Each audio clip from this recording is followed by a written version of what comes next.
En el libro de San Mateo. San Mateo capítulo número 13. Ayer trabajamos con este capítulo y hoy creo que allí nos detendremos un poco más. San Mateo capítulo 13, versículo 34 y versículo 35. Ahí está la razón de estas 2 semanas. Hay muchas cosas que decir, posiblemente no habrá mucho tiempo para hacerlo, pero trataremos de hacer lo que sea mejor. Dice el versículo 34, todo esto habló Jesús por parábolas a la gente, y sin parábolas, ¿qué cosa dice?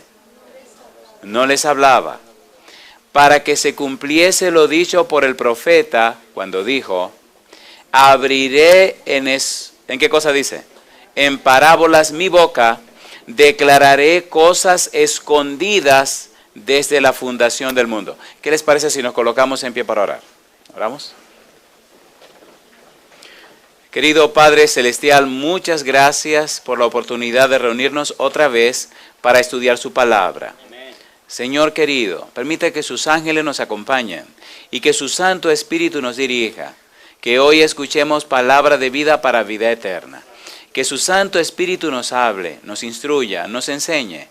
Y que hoy, Señor, al ir paso a paso a través de su palabra, su verdad pueda penetrar en nuestro ser, en nuestro corazón, en todos nosotros y hacer en nosotros todo conforme a su voluntad.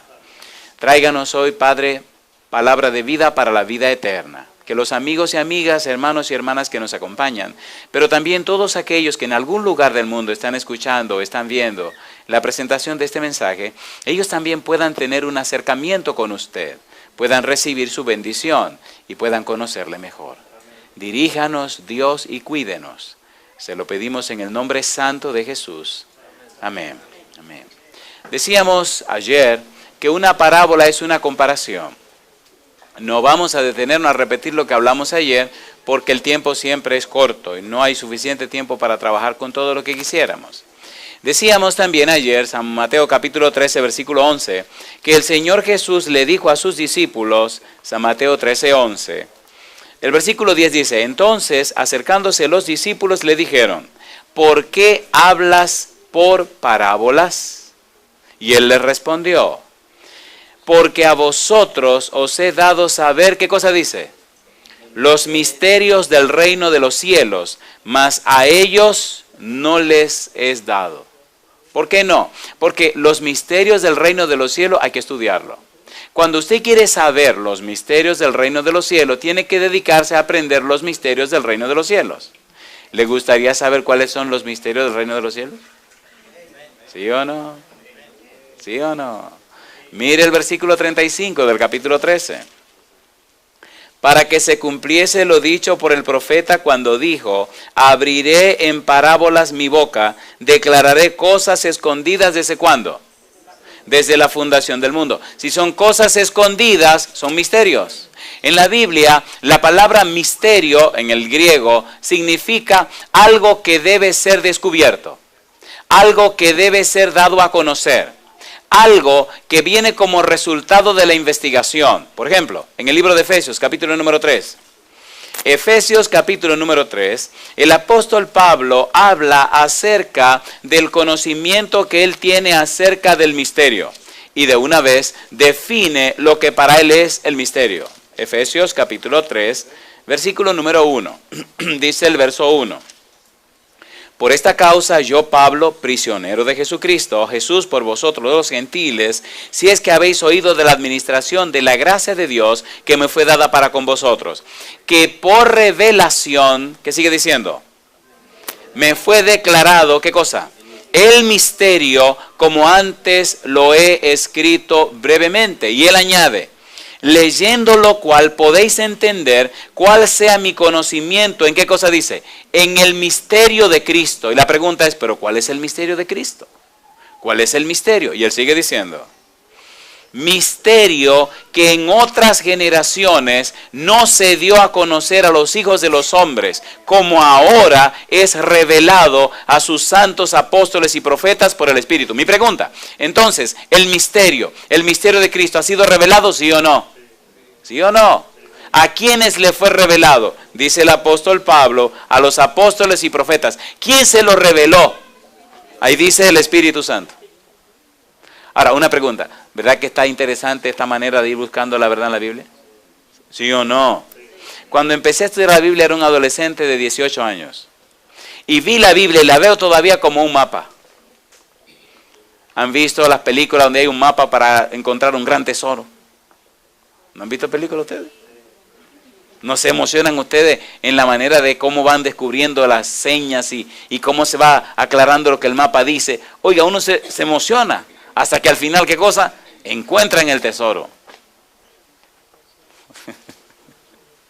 Estoy haciéndole el ambiente porque esta noche vamos a hablar de encontrar un tesoro. Y tiene que conocer la regla del juego, si no, no va a encontrar el tesoro. Pregunto, ¿podemos saber entonces cuál es el misterio? ¿Sí o no? ¿Fue revelado el misterio? Dice el versículo aquí, misterio que en otras generaciones no se dio a conocer a los hijos de los hombres, como ahora es revelado a sus santos apóstoles y profetas por el Espíritu Santo. ¿Y cuál es el misterio? Que los gentiles, nosotros, son herederos, coherederos y miembros del mismo cuerpo y copartícipes de la promesa en Cristo Jesús por medio del Evangelio, del cual yo fui hecho ministro por el don de la gracia de Dios que me ha sido dado según la operación de su poder. Y dice Pablo, a mí, que soy menos que el más pequeño de todos los santos, ¿qué dice? Me fue dada esta gracia de anunciar entre los gentiles el evangelio de las inescrutables riquezas de Cristo y de aclarar a todos cuál sea la dispensación del misterio escondido desde los siglos en Dios que creó todas las cosas. ¿Desde cuándo estaba ese misterio oculto y guardado? Desde los siglos, desde la eternidad, desde el pasado.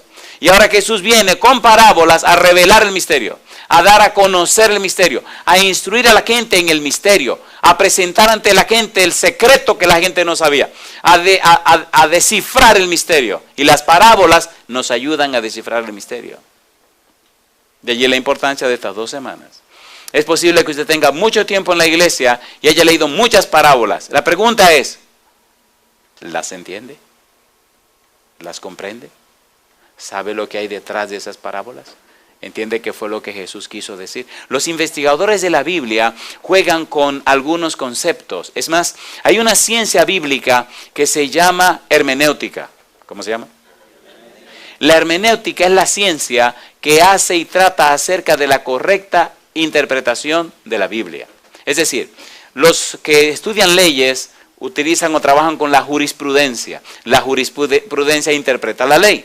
La Biblia, entonces, tiene una ciencia, es la hermenéutica. La hermenéutica le dice cómo entender la Biblia. Hay otras palabras que no creo que tenga ningún interés de estar trayendo por aquí, pero sí voy a hacer sus definiciones. Número 1, una cosa es lo que la Biblia dice. Número 2, otra cosa es lo que quiere decir. Y número 3, otra cosa es enseñar lo que quiere decir. Número 1, lo que la Biblia dice. Número 2, lo que quiere decir. Y número 3, cómo enseñar lo que quiere decir. ¿Qué estamos haciendo con esas 3 cosas? Se llama exégesis. ¿Cómo se llama? Así que cada noche vamos a hacer una exégesis bíblica. ¿Pero cómo? De forma que usted lo pueda entender y que podamos juntos edificarnos en la palabra de Dios. ¿Se entiende lo que estamos diciendo? A ver, ¿sí o no? Entonces, ¿esto es una clase? Sí, señor. ¿Esto es un seminario? Sí, señor. ¿Cómo se llama? Las parábolas de Jesús. No habrá tiempo de ver 40 ni 52, pero yo creo que con 14 parábolas que usted comprenda son suficientes para alcanzar salvación y vida eterna en Cristo Jesús. ¿Estamos de acuerdo? ¿Están listos? ¿Podemos comenzar con la de esta noche? ¿Seguro que están listos? ¿No hay que aclarar un poquito más el negocio este? ¿Sí o no? Vamos a orar. Ustedes están muy serios. Vamos a orar. Pónganse en pie, vengan. Lo noto como muy serio. Suéltense, les digo, suéltense. Suéltense, están muy tensos. Señor, nuevamente tocamos la puerta del trono de su gracia para pedir que su santa gracia nos asista y su espíritu nos llene. Ahora, al estudiar la parábola de esta noche, permítanos, Señor, comprenderla, entenderla, asimilarla, integrarla a nuestra vida y hacer las decisiones necesarias para que esto sea efectivo y eficaz en nuestra vida. Señor, le amamos, le alabamos, le bendecimos y le adoramos. Y pedimos la unción de su Espíritu en esta hora, para que su Espíritu nos hable a través de su palabra, en el nombre de Jesús. Amén. Resulta que en el mismo capítulo 13 de San Mateo, donde estamos trabajando, está la parábola que vamos a estudiar. Curiosamente, esta parábola apenas tiene un versículo. ¿Cuántos versículos tiene? Un versículo. Está en San Mateo capítulo 13, versículo número 44. San Mateo 13, versículo ¿cuánto? 44. Dice el Señor Jesús: además, el reino de los cielos es, ¿qué cosa? Semejante a un tesoro escondido en un campo, el cual un hombre halla y lo esconde de nuevo, y gozoso por ello va y vende todo lo que tiene y compra aquel campo. ¿Recuerda usted que en el mismo capítulo 13 el Señor Jesús había hablado de 4 terrenos? ¿Se acuerda o no se acuerda? ¿Se acuerda cuáles eran los 4 terrenos? Seguro. Hablaba de un sembrador. Y cuando el sembrador esparció la semilla, la primera semilla cayó junto a ¿qué cosa? Al camino. ¿Y qué hicieron las aves? Se la comieron. Este es el examen, ¿eh? ¿Y qué representa ese terreno junto al camino? ¿A quién representa? Son personas que reciben la palabra, no la entienden y el malo se la quita. ¿El malo quién es? El diablo. La segunda semilla cayó ¿dónde? Entre pedregales. ¿Y qué pasó con la semillita? Germinó. Y empezó a crecer, pero los rayos del sol la quemaron porque tenía pocas raíces. ¿Sí o no? ¿A quién representa ese tipo de esa experiencia? Son aquellos que con gozo reciben la palabra, pero cuando vienen los problemas y las dificultades, la dejan y entonces se apartan. Número 3. En la tercera semillita cayó ¿en qué lugar? Entre espinos. Y germinó. Pero entonces, ¿qué ocurrió? Que los espinos la ahogaron. ¿A quién representa ese grupo? Dice el Señor Jesús, representa a aquellos que reciben con gozo la palabra, pero los afanes de este mundo, el amor a las riquezas y el amor a las cosas que este mundo ofrece, entonces ahogan la semilla de Dios en la persona. Y número 4, ¿cuál es el cuarto terreno?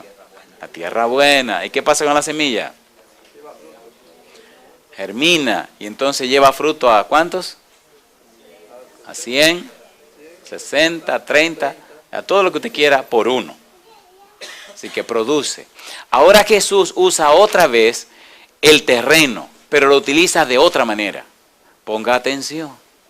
Y dice él, versículo 44, además, es decir, ya le hablé de aquella parábola, le voy a añadir una más, para que vayan entendiendo más acerca del reino. Recuerde, el versículo 11 del capítulo 13 dice que estos misterios son dados a conocer a los que estudian, a los que investigan. Y es lo que estamos haciendo. Y recuerde que la palabra misterio significa algo que debe ser dado a conocer. Y recuerde que la Biblia dice en Efesios capítulo 3 que el Espíritu Santo reveló ese misterio a los apóstoles y a los profetas. ¿Lo leímos o no lo leímos? ¿Sí o no? Entonces, si fue revelado, usted y yo lo podemos descubrir. ¿Cierto o falso? Ahora vamos a ver qué es lo que pasa con esta parábola. Mire qué cosa rica. El reino de los cielos es semejante a un tesoro escondido. ¿Cuál es la situación aquí? ¿Un tesoro cómo? Escondido. ¿Dónde está escondido el tesoro? En un campo. Y sigue diciendo, el cual un hombre halla. ¿Y qué hace otra vez? Lo esconde de nuevo. ¿Y cómo se pone? Gozoso. Por ello va y vende todo lo que tiene y compra aquel campo. Vamos a entender esto. En la época de Jesús no existían los bancos, donde usted podía depositar lo que usted tenía. Ni existía el dinero tampoco. La gente tenía su asunto en monedas de oro, monedas de plata, en piedras preciosas, etc. Así tenían los tesoros. A veces, como no había banco donde guardarlo y cualquiera se lo podía robar, mucha gente tenía los tesoros enterrados en su casa o en la pared de su casa, o en algún cofre. Y generalmente lo enterraban en cofre o en algún envase de barro, de manera que la humedad no dañara el envase, sino que lo preservara. Y como el barro viene de la tierra, pues se preserva por una cantidad inmensa de tiempo. A veces había problemas entre una nación y otra, y los que venían de otro lugar acababan con todo y se robaban todos los tesoros. Las personas mejor lo enterraban.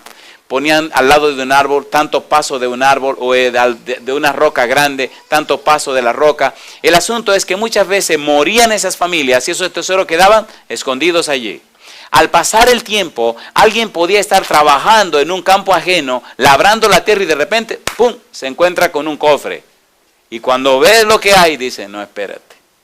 Si digo que esto está aquí, el dueño del terreno es el propietario de todo lo que aparezca en su terreno. Así estaba establecido en la ley. Pero ¿qué dice el tipo? Espérate, este tesoro perteneció a alguien, quién sabe cuánto tiempo hace. Volvió y lo escondió, se fue a su casa, vendió la casa, vendió la ropa, vendió los zapatos, vendió el asno, vendió el caballo, vendió todo lo que tenía, lo vendió todo. Y entonces, ¿qué hizo con ese dinero? Compró el campo. Y al comprar el campo, todo lo que el campo tiene, ¿de quién es ahora? Es de él. ¿Fue sabia la decisión del hombre? ¿Usted cree que sí? ¿Sí o no? A ver, ¿sí o no? Pues claro que sí. Si lo pobre infeliz lo que reunió fueron $10,000 y el tesoro cuesta 60 o 70 millones de dólares, ¿valió la pena o no valió la pena? Ahora, ¿qué es lo que Cristo nos quiere decir? Aquí viene lo lindo. ¿Qué es lo que significa la parábola? Tenemos que hacerle pregunta a la parábola. Primera pregunta, ¿quién está diciendo la parábola? El Señor Jesús. Primera pregunta. ¿Qué cosa es el reino de los cielos? Recuerde que Él dice, el reino de los cielos es semejante a. Es decir, A, reino de los cielos, es semejante a B, parábola. Si usted descubre B, la parábola, descubre el reino de los cielos. ¿Se entiende? ¿Se entiende o no se entiende? Si usted quiere saber cómo conseguir el reino de los cielos, descubra la parábola. Si usted descubre la parábola, si entiende la parábola y hace lo que la parábola dice, ¿qué se lleva a usted? El reino de los cielos. ¿Sí o no? ¿Sí o no? Seguro que sí. A ver, comencemos primero por esa palabra, el reino de los cielos. ¿Verdad que todos queremos ir al reino de los cielos? Pues no van ahí. Mire qué interesante. Porque al reino de los cielos uno no va. Ay. Porque el reino de los cielos no está hablando del cielo, está hablando de una persona. Es una persona el reino de los cielos. ¿Ven cómo comienzan a cambiar las cosas? ¿No un tesoro que la persona encuentra? ¿Sí o no? Entonces no es un lugar donde la persona va. Pastor, ¿qué le pasa a usted? Mire, espérese, usted me está confundiendo, pastor. Vamos a ponernos claros. Ok, San Lucas. Capítulo número 17, versículo 21. ¿Verdad que se va a comenzar a poner bueno esto? San Lucas 17, 21. Versículo 20, 21. San Lucas 17, 20, 21. Voy a ser bien preciso porque no disfrutamos de todo el tiempo que quisiéramos. Pero después, si usted quiere, nos sentamos y le damos más grande, más duro al negocio. Me fascina esto. Dice el versículo 20. Preguntado por los fariseos cuándo había de venir el reino de Dios, les respondió y dijo. ¿Qué le preguntaron los fariseos? ¿Cuándo va a venir el reino de Dios? Y Jesús le contestó, el reino de Dios no vendrá con advertencia, ni dirán, helo aquí o helo allí, porque he aquí el reino de Dios está entre vosotros. ¿Quién estaba entre ellos? Entonces, ¿quién es el reino de Dios? Jesús. Si usted tiene a Jesús, tiene el reino de Dios. Si no lo tiene, por más cristiano que usted sea, no tiene nada. ¿Sí o no? Esto no es asunto de religión, es asunto de relación. Hay muchos que se llaman cristianos, hay muchos que son religiosos, pero no son cristianos. ¿Cierto o falso? ¿Sí o no? ¿Saben quiénes son los que más daño le han hecho al cristianismo? Los religiosos. Pastor, ¿qué le pasó? Sí, nosotros los religiosos somos los que más daño le hemos hecho al cristianismo. Porque el mal testimonio que nosotros damos hace que otros no se acerquen a Cristo Jesús. ¿Cierto o falso? Miren, déjense de cosas, que vamos a hablar claro. Y dicen, ¿y esos son los cristianos? Conmigo que no cuenten. Entonces son piedra de tropiezo. Una pregunta, ¿ustedes quieren que hablemos claro o quieren que le dore la perla? A mí no me gusta adorar nada, a mí me gusta poner la cosa clara. Porque cuando usted se pierda no va a... No, que yo no sé. No, si usted se perdió, se perdió. Olvídese. O si salvó, se salvó. Pregunta número 1. ¿Quién es el reino de Dios? Cristo Jesús. Cosa linda. ¿Quién es el reino de Dios? Jesús. Y ya de ahí usted puede añadirle todo lo que usted quiera. No, que la Biblia dice, que diga lo que usted quiera, pero él dice, el reino de Dios está entre ustedes. No es una cuestión que viene, no. Yo soy el reino de Dios. Y así vamos a ver muchos títulos lindos que tiene el Señor Jesús. Ok, vamos a trabajar con la parábola, vamos a seguir descubriendo cosas. Número 1, San Mateo capítulo número 13, versículo número 30, versículo número 44. San Mateo 13, 44. Recuerde que decía, el reino de los cielos es semejante a un, ¿qué cosa? Tesoro escondido en un campo. ¿Tesoro escondido dónde? En un campo. ¿Encontró la persona el tesoro en el campo? ¿Podía llevarse ese tesoro? No, porque el campo no era de él. Cosa rica. Primero tenía que hacer ¿qué cosa para llevarse el tesoro? Comprar el campo, comprar el terreno. Ahora, si el reino de los cielos es Jesús y es semejante a un tesoro, entonces ¿quién es ese tesoro? ¿Quién es el tesoro? Cristo Jesús. ¿Y dónde está ese tesoro? En el campo. ¿Y cuál es el campo? ¿Dónde yo puedo ir a buscar ese campo para hollar y sacarlo? ¿Le gustaría que fuéramos a ese campo ahora mismo? A ver, ¿sí o no? Una pregunta. ¿Está interesante esto o no está interesante? A mí me gustan estas cosas porque me gustan las profecías también. Me fascinan. Porque cuando uno va profundizando y descubriendo más cosas, en estos días recibí un libro de un doctor argentino. Hizo un trabajo maravilloso. El capítulo de la Biblia más difícil de entender y de explicar se llama Daniel capítulo 11. Toda la Biblia entera es una belleza, pero si usted se sienta con Daniel 11, va a sudar. Y este hombre hizo todo un trabajo sobre ese capítulo, versículo por versículo y palabra por palabra. Y cuando uno se sienta a leer eso, ay, es como si uno estuviera comiéndose un manjar. Mientras uno más estudia la Biblia, más crece. Y mientras más crece, se hace más feliz y se confirma más su salvación. Una pregunta, ¿está usted haciendo planes para salvarse, para ir al reino de los cielos? ¿Para ir al cielo? ¿Recibiendo el reino de los cielos que es Cristo Jesús? ¿Cuántos tienen planes de salvarse? Gloria a Dios.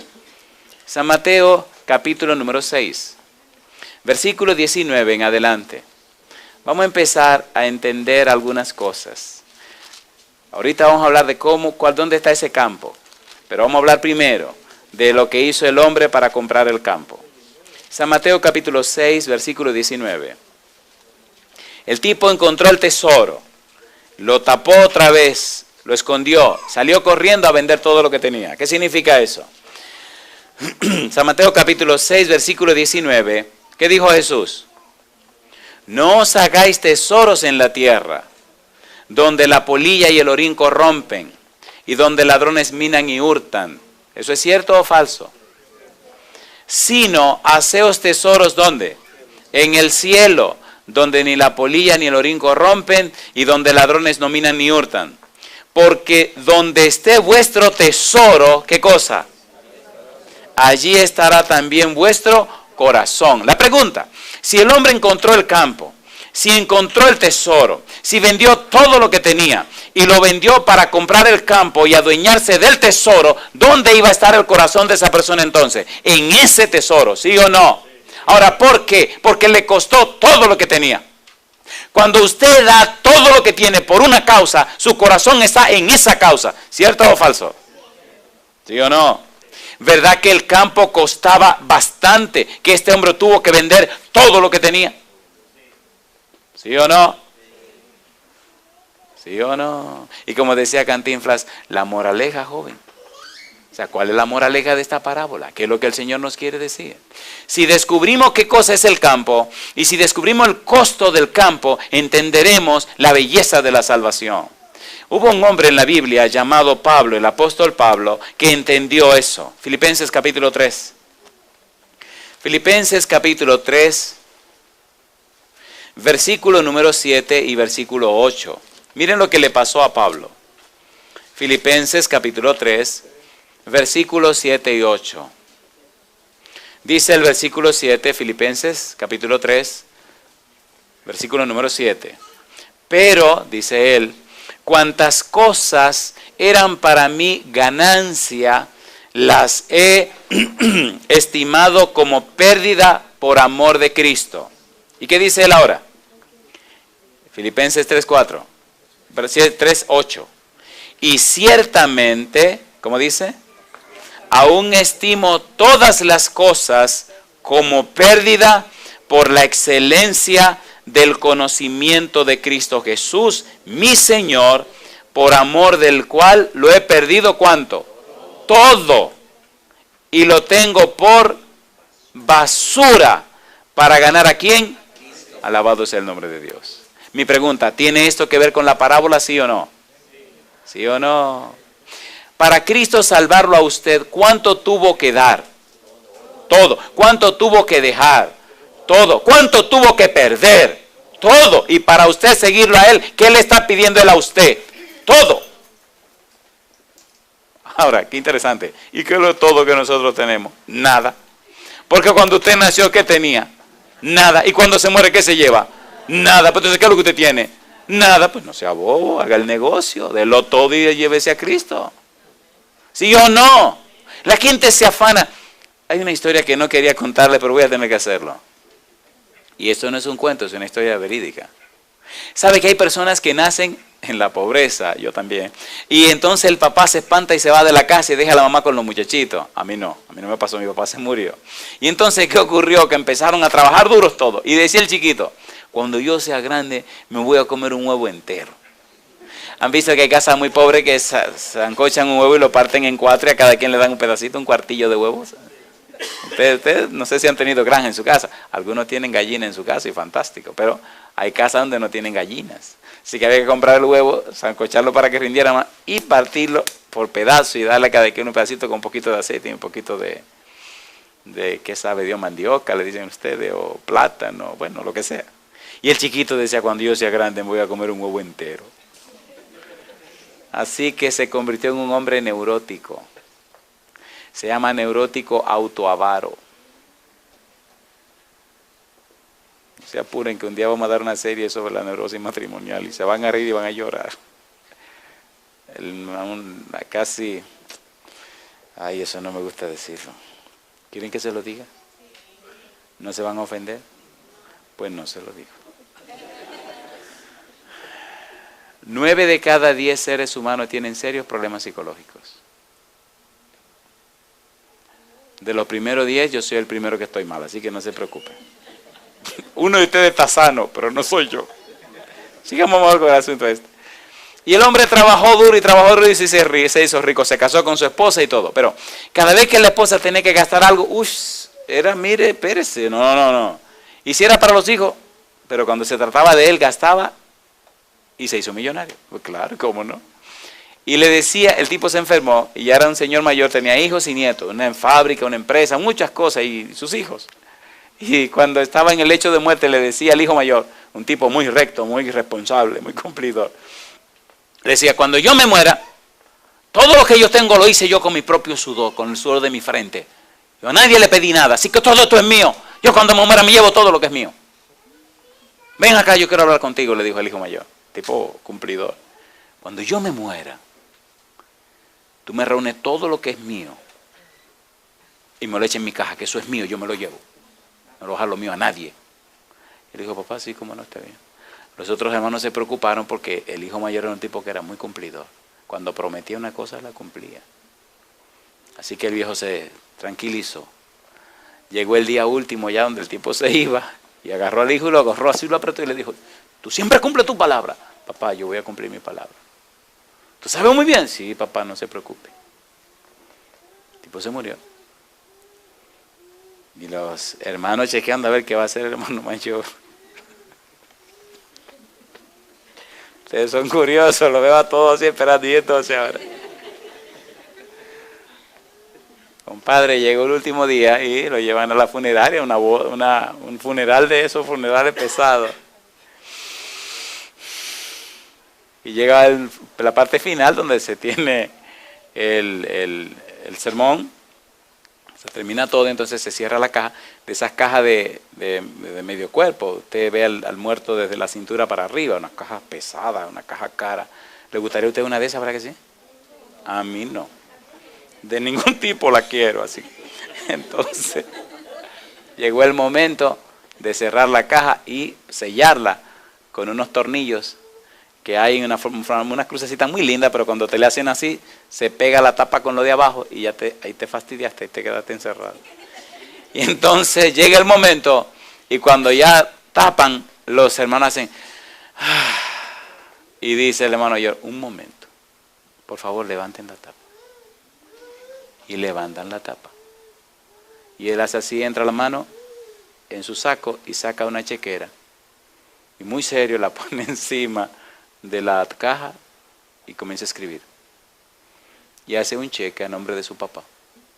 Y le pone la cantidad total de todo lo que significaba la fortuna que el papá tenía en dinero, en propiedad, de todo se lo puso. Y como él firmaba junto con su papá, se lo firmó. Rompió el cheque, se lo puso. El papá estaba así muy serio, porque estaba muerto.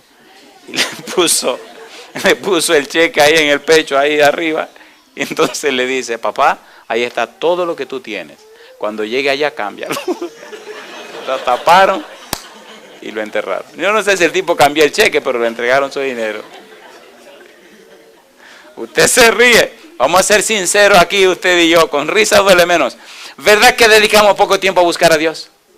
¿Sí o no? Pero ¿verdad que con arrojo, con ahínco y con afán queremos ganar más dinero cada día?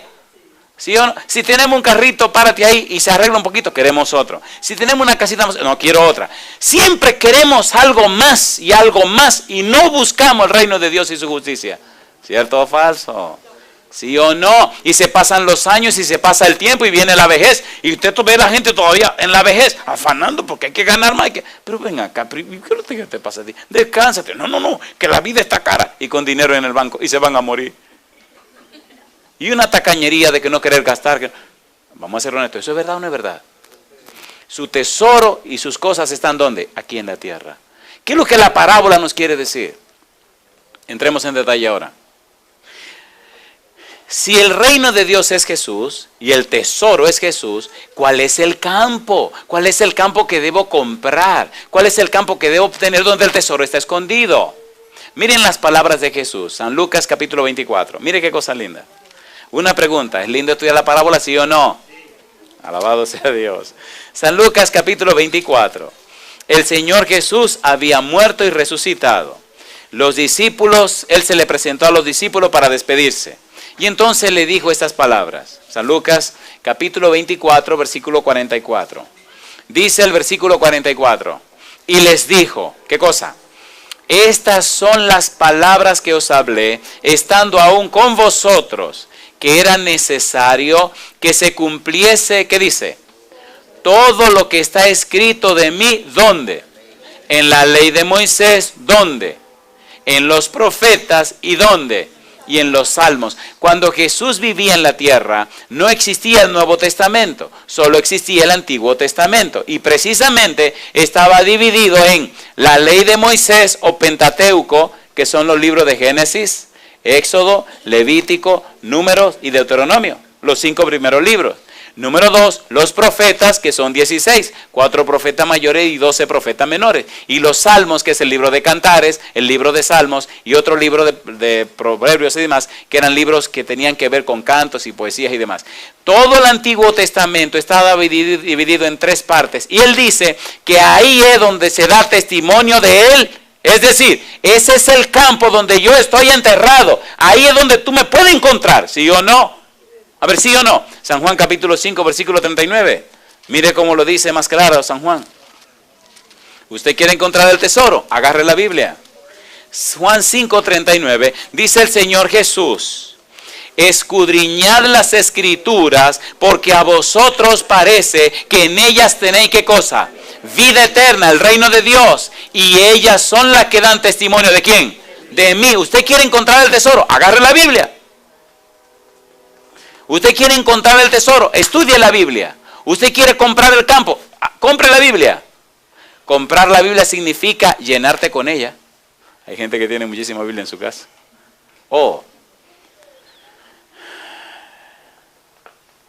Un señor pasaba montado a caballo por una comunidad rural, un campo.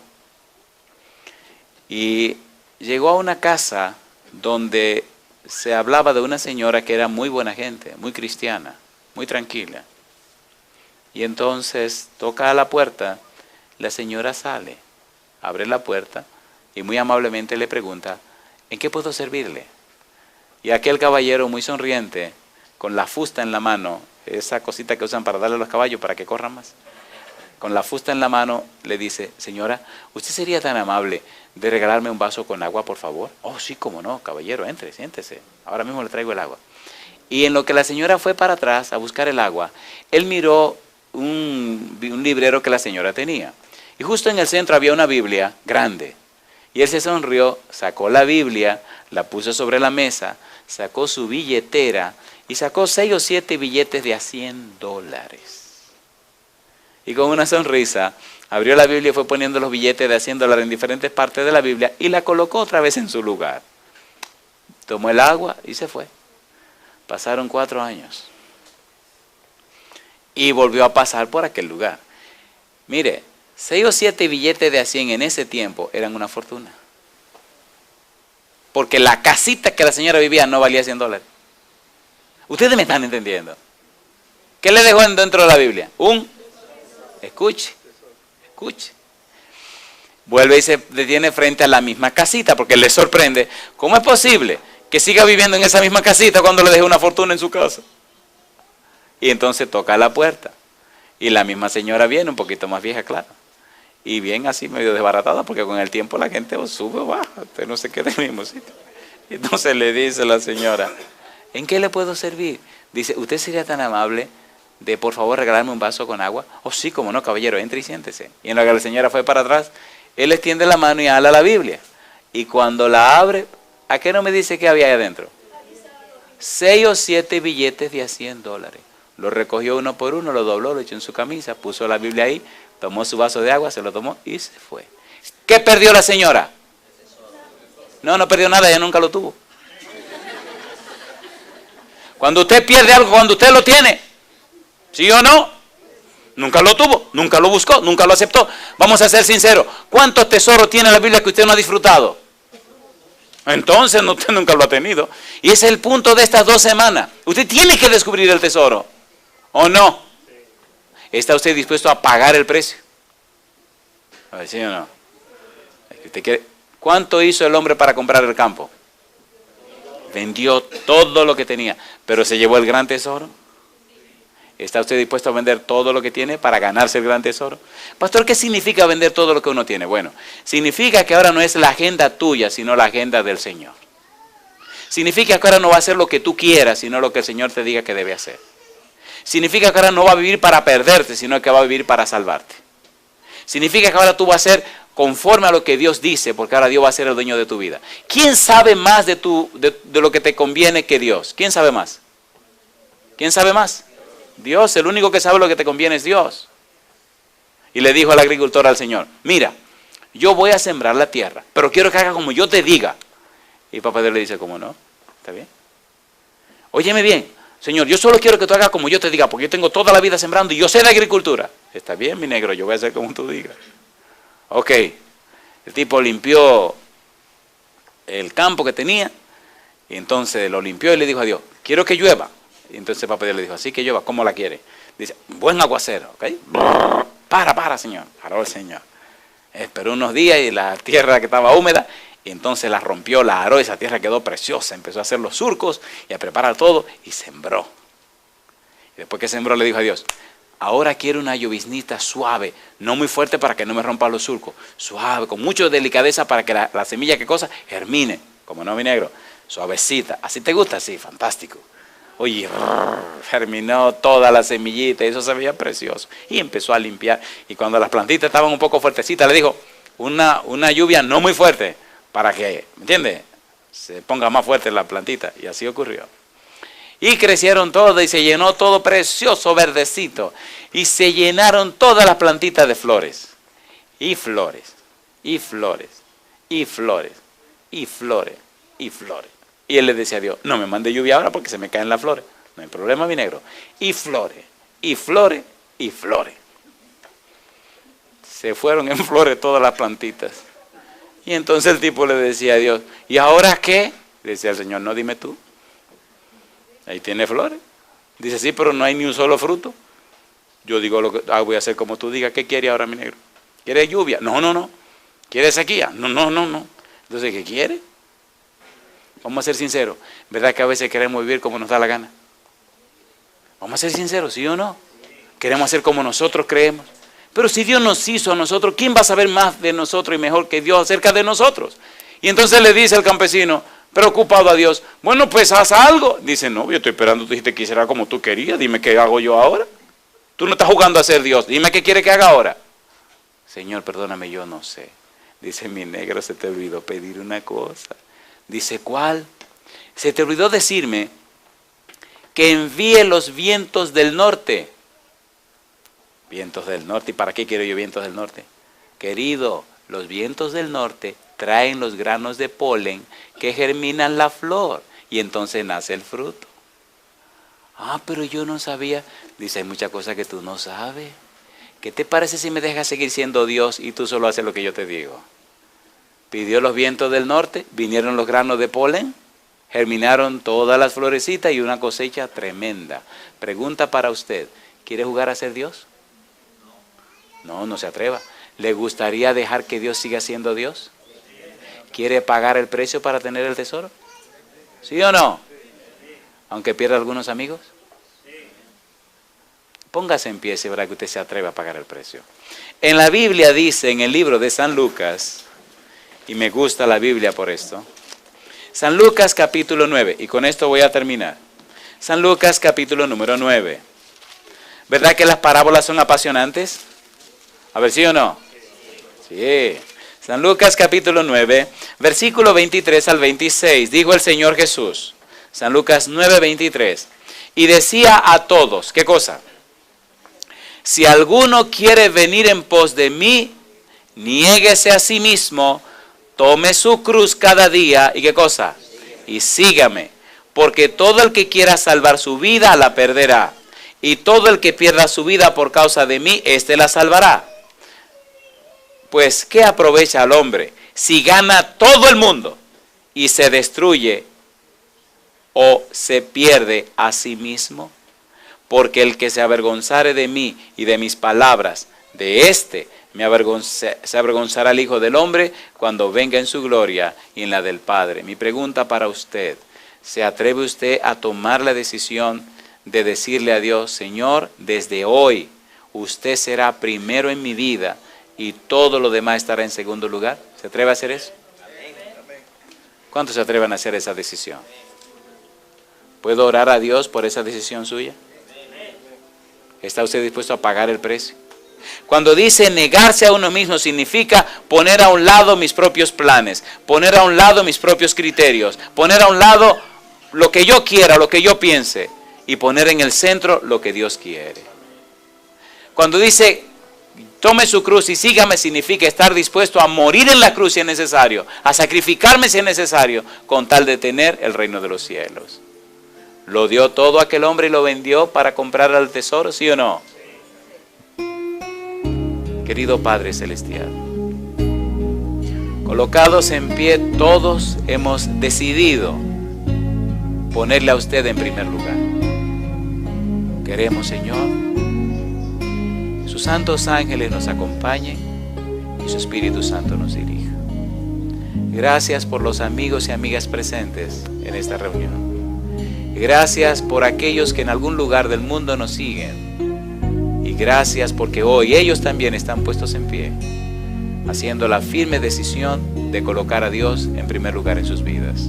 Señor, instrúyanos en su palabra para encontrar y descubrir ese tesoro maravilloso que es el reino de Dios, ese tesoro que es Cristo Jesús. Padre Santo, que todo nuestro ser, si es necesario, sea vendido para comprar ese campo. Y guíenos, Señor. Consérvenos siempre en su mano santa. Haga posible que cada persona presente y aquellos que nos están siguiendo puedan hacer la decisión de recibir y encontrar a Cristo Jesús desde ahora y para siempre. En su mano santa nos entregamos, Señor, pidiendo su bendición y dirección y aceptándole nuestra vida como nuestro mejor tesoro. En el nombre santo de Jesús. Amén, Señor.